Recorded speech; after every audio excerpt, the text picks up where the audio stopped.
was less than a week ago when 5-year-old Xavier Morgan was traveling along this stretch of the Martin Goodman Trail with his father.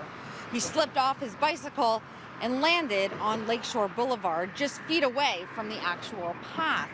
Well, this tragedy has prompted the city to make a major review for safety concerns across the entire cycling network. Clearly, what we would like to achieve is something quickly, so we will be conducting a review, a safety review. It's already underway, and the #1 priority will be the Martin Goodman Trail because of what's transpired recently. So what we'd like to do is spend this week focusing on a full safety review and then look at implementation after that. We look at slope, we look at setbacks, we look at past crash incidences, we look at the dimension of the facility. Again, we look at past incidences and what their nature is, and then we identify what potentially was at issue, and then we also identify what could potentially solve the issue.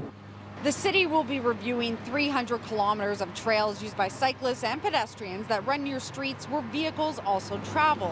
Now, officials say they may add warning signs or barriers to any problem areas they identify. There's no firm time frame on when those measures will be brought in, but Cycle Toronto says there is action the city can take now to address concerns with the Martin Goodman Trail. Add jersey barriers, add some kind of barrier to that location.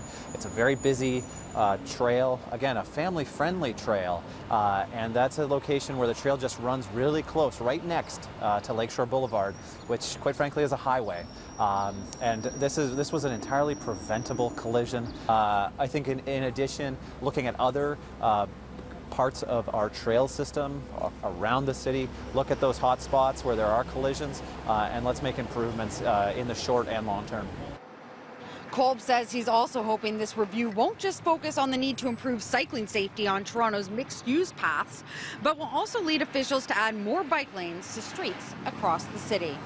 Now, Councillor Jay Robinson says she expects the safety review to be completed by Friday. On Saturday, there will be a memorial ride for the little boy who lost his life, starting at Bloor and Spadina.